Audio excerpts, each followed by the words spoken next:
What is going on, everybody? What is going on, everybody? My name is JeffLightsyJr. You're tapped into the Victor Formation Sports Show right here with JeffLightsy Jr. And we've got a special guest, Coach Raymond Woodie Jr., the head football coach of the Bethune-Cookman Wildcats. Coach Woodie, how's it going? Outstanding. Hey, that is good to hear. That is good to hear. You are an alum of Bethune-Cookman. Now you're leading the charge for the Wildcats. Coach, I just want to ask you before we get into everything else, what has it been like? And does it feel real still that you're the head football coach of a program that has meant a lot to you for a long time now? What does it mean? How does it feel? Well, I tell you what, I got a lot of respect for every head coach on any level. I mean, it's been, for me, it's been great, but, long hours, just getting to know the student athletes. It's all about the players, and it's just been really informative, as far as, what they've been through, the last several months and where we're going. I mean, obviously, those guys are working hard in the classroom, on the field, understanding the standard and being aligned and all that good stuff. I mean, we're going through, some good times and some not so good times, just trying to develop, the character, and then obviously talent overrated, character wins out, and through transformations, it's going to be some bumps. We just got to learn how to get over those bumps, and it's been good that we've been spending a lot of time together, because what I tell the guys and the coaches, if you love someone, you'll spend time. So love equals time. I mean, it's been outstanding. Absolutely. Now, Coach, you came in, you had to hit the ground running. It kind of got a late start simply because of things that took place, before you got there as the head coach. But before we get into all that, I want to get into your coaching resume. You've been a coach for a long time, and particularly with Willie Taggart, who is now coaching in the NFL. What was it like working with Coach Taggart at all those different spots that you guys were able to, to take place and kind of take those programs over? Well, I tell you what, I mean, when you say picking this profession, as an assistant, you want to be able to work for a great boss. And that's the definition of Coach Willie Taggart. I mean, obviously having opportunities to go different places, and I stayed with Coach Taggart, so that just sums it up. Absolutely. Absolutely. Now, Coach Woodie, you're taking over a Bethune program that, like you said, over the last couple of months, had different things going on. There were some issues that were spotlighted by students. There's been town halls. There have been some different things that have taken place. Just from your perspective as the head coach, what's it been like? Have you seen improvements in some of the areas that some of the student athletes and students on campus kind of raised concern over? What has been your experience so far? I tell you, it's been great. As a player in the early 90s, we had a little and we did a lot with it, and we don't blame no one, make no excuses. It's let's get to work mentality. So, it's been outstanding administration. They have been very supportive, getting the little things that, we need. And once you get the little things, the big things that happen. So it's been outstanding. Absolutely. Absolutely. Now, Coach, you named your staff. What went into building your staff? You got some nice names on there. One name that stood out to me, once again, being a Louisville native, was Coach Pimpleton. He was with Coach Taggart for a long time. Just what was it like putting that staff together, and what did you want when you were building that staff there at Bethune-Cookman?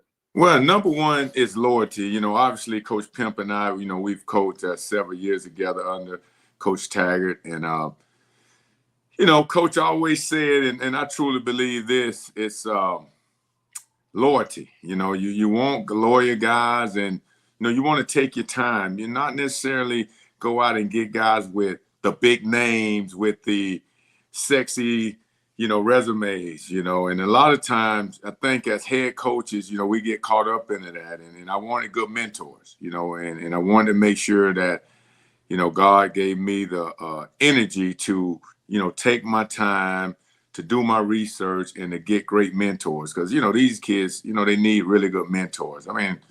Everybody who's in the coaching profession know how to draw up X's and O's is to get those Jimmys and Joes to play and do what you want to do.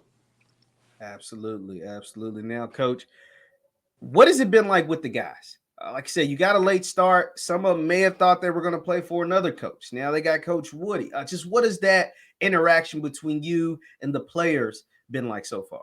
Well, like I said before, just instituting, cookouts. We meet every Sunday, and just to get them to understand brotherhood, making them fear not letting their teammates down, just really talking to them about that, loving one another. And I say it again, love equals time. If I love you, I want to spend time with you. So just getting that organized, getting everyone aligned, getting everyone to understand the standard. And like I said, it's going to be bumpy roads, but obviously if you just keep pressing, you will see growth. And I'm seeing growth with these guys, and that's all you can ask, being able to get at least 1% better, being patient, seeing the process, can't build Rome overnight. And at the end of the day, these guys seeing that, coach, he's all about, doing it the right way. And that's the only way with me. You're going to have some guys, you want to keep them all, but sometimes,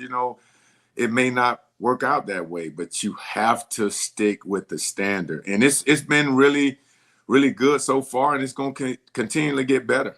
You just got to stay consistent. And all these guys, they want accountability. And like I said, talking with them, meeting with them, that was the number one thing that stood out, accountability. And some people say they want to be accountable, and then I'm finding out that they really don't want to be accountable. So it's a learning process for the both of us. And then we're going to make sure we stay consistent, and we're going to end up being where we want to be. Absolutely. Absolutely. Now, Coach Woodie, you're someone who is very, the lifeblood of college sports, specifically college football, is recruiting. And you're someone that knows the state of Florida from playing at Bethune, coaching at places like Florida State, FAU. Just what are your connections, your relationships like with some of the high schools there in the state of Florida? Well, obviously had an opportunity in 1996, when I ended up, leaving Canada, playing in the CFL.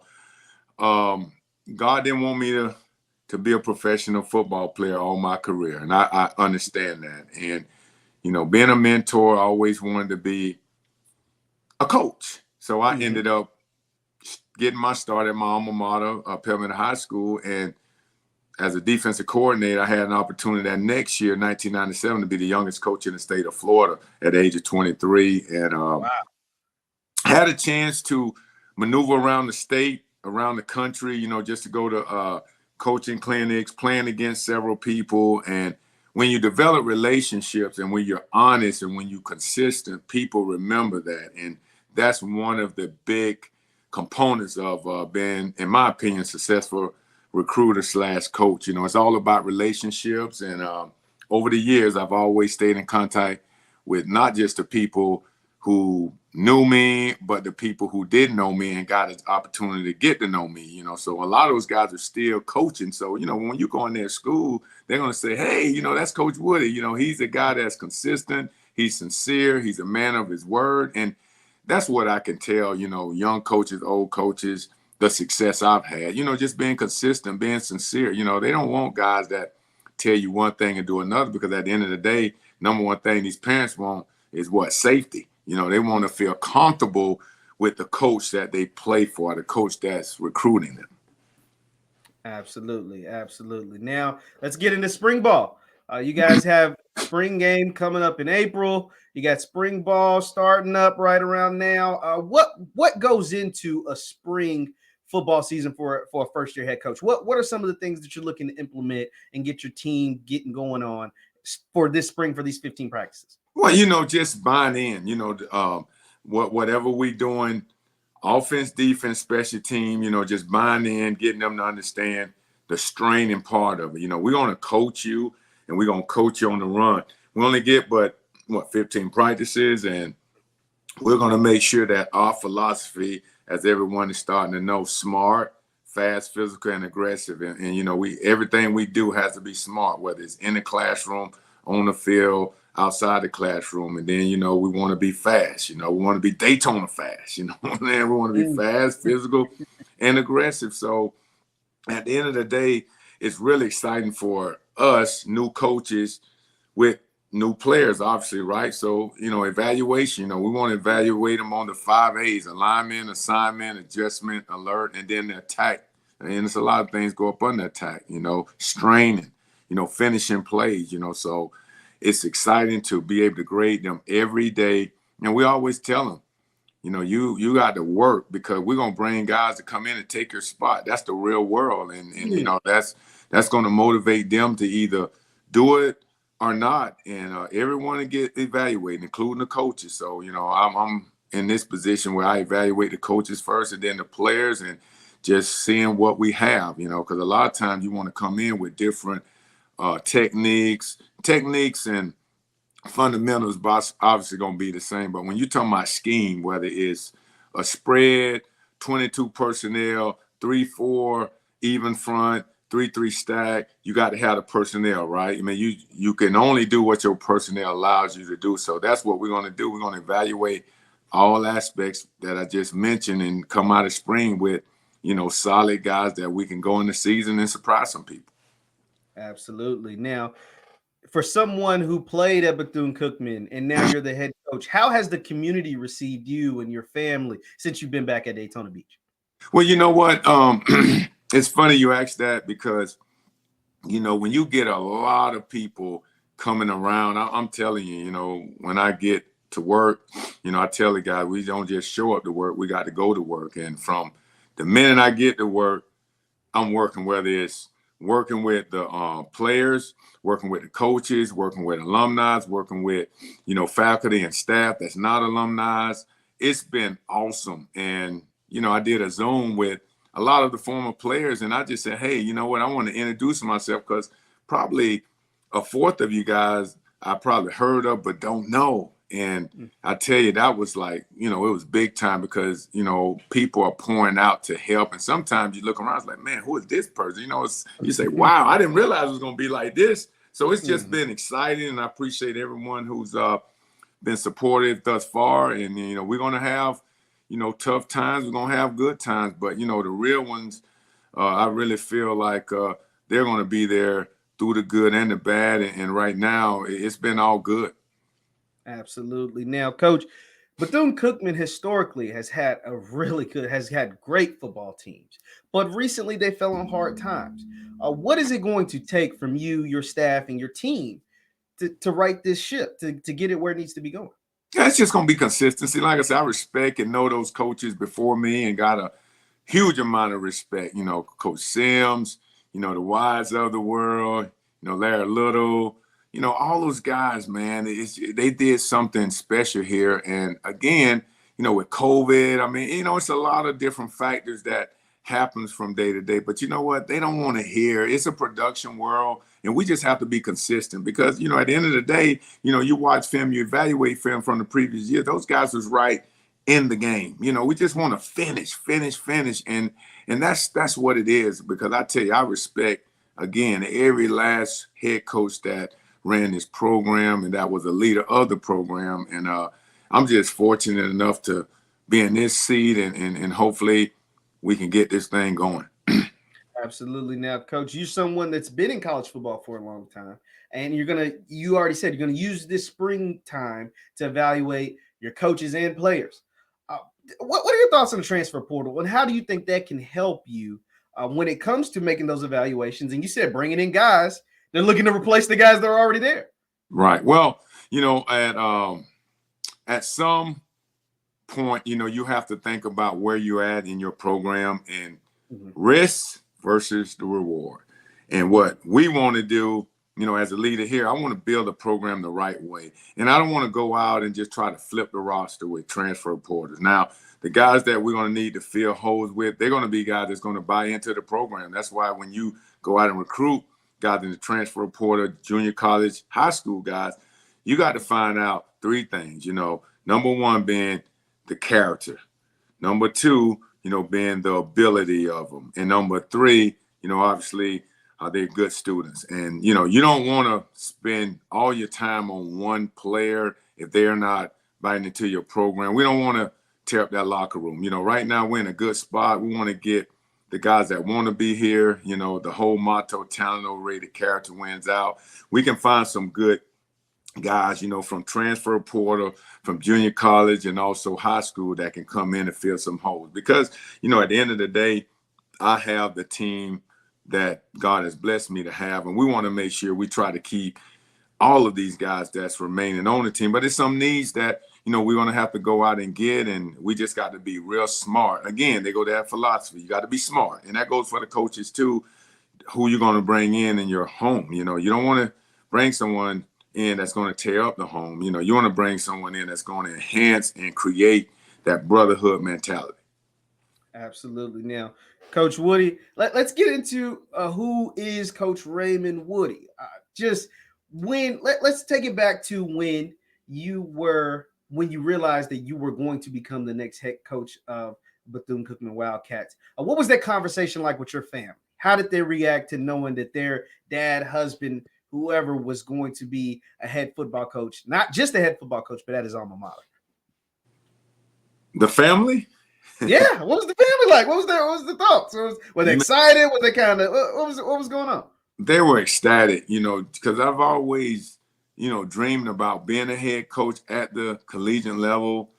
And, first and foremost, I've dreamed about being a head coach at my alma mater. So to get that opportunity, it was just a blessing in disguise. And my oldest son, he's just joking around with me, say, Dad, now, I'm graduated now because he goes to Cal Berkeley, and he's going to be a fifth-year senior. And he's like, man, that'd be cool to play for my dad, at the school that he graduated from. But, he was kidding. But I said, all right, now, if everything goes well, I'm coming after you. And he was just, it was just a great moment. My daughter, I mean, she's, a freshman at Central Florida. She was excited. Then my 8th grader, I mean, he could care either, because they know me. I'm a lawyer guy. And obviously I met my wife, with 23 years marriage at BCU. And then she left when I left and went on to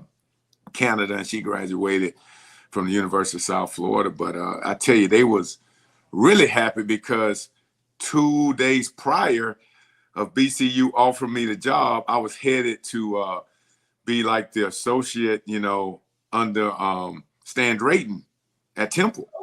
Okay. Yeah. So I was on my way up to Philly. You was headed to Philly. Yeah, I was headed to Philly.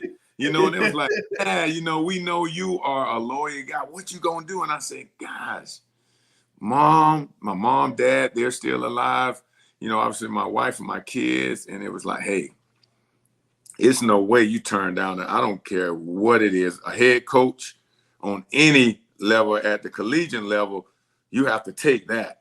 And I said, especially at my alma mater, I was just egging them on because, it was a sad, and then it was also a happy moment because I've already sat down and prepared, my family that, hey, you know what? Dad is going to have to go out of the state, and they get it, the different programs that allowed me to coach for them. They was like, well, you know what? It's just another thing. But to get that call and to stay in the state of Florida and to be closer to family, it was huge. I mean, my kids cried and my wife, but it was cry of laughter and love, Absolutely. What do you remember most about playing at Bethune? And I tell people this all the time, they talk about all of the football accolades, but, in 1994, just being the first GTE academic football All-American, and that award was $25,000 in my name donated to the school.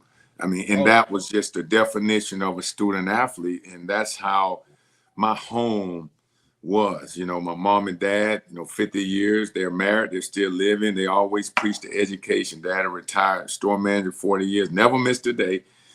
He beat me already. I done missed days on it. My mom, she's a retired nurse. And then obviously my sister, she's a doctor of pharmacy, and she went to that other school, the Rattlers. Oh, man. Oh, man. I love it. Yeah. Oh, yeah.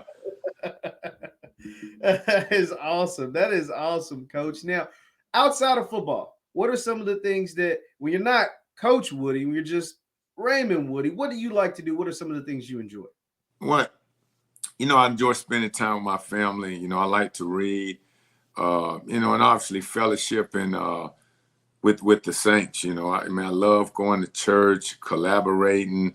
You know, just you know, talking about the man, you know, who done helped me throughout life and is going to continue to help me, and that's God Himself. Absolutely. What do you believe your faith has done for you? How has it led you to this point, and how has it been able to guide? How has it been able to guide you to this point? Well, you know, I've always been taught that, you know, putting God first, everything else will work itself out. You know, having an opportunity of traveling down that road with Coach Taggart, just seeing a lot of really good times and seeing some downtime. I said, you know what, this is, you know, when you look at certain things that happen throughout your journey, and God always saw fit to provide you with the job, you know, with your family. I just think that doing it the right way, through the good and the bad, God had a special assignment for me. And that's where I'm at. You know, I'm the head coach at BCU. It was Bethune-Cookman College when I was in school. So they done stepped their game up, you know, and I'm ready to step my game up to represent this university, because they poured in a lot in me. They poured a lot in me, you know, and they are one of the reasons why I'm here, you know, because they taught me how to do a lot with the little. Absolutely, absolutely. Once again, we're talking to Coach Raymond Woodie of Bethune-Cookman. He is the head football coach. Now, Coach, you talked about your school, BCU, another school, FAMU, the Rattlers. But Yeah. when you were playing, you guys were in the MEAC. Now you're in the SWAC. What do you think that'll kind of be like, being a part of the SWAC conference and playing against those schools that maybe you didn't see too often when you were playing in the MEAC? Now going against those schools regularly in the SWAC.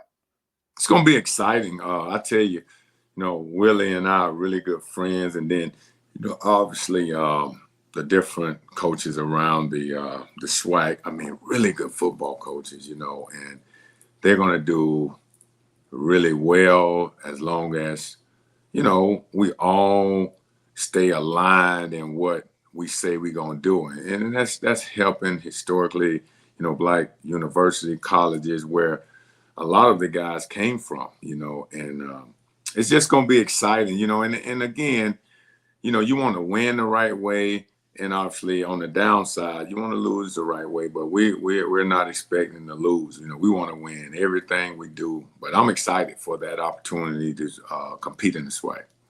Absolutely. Now, Coach Woodie, as far as schemes, X's and O's, that obviously, you know, you got the personnel. You're finding out what your personnel's like during the spring evaluation period, during the summer, obviously going into fall camp.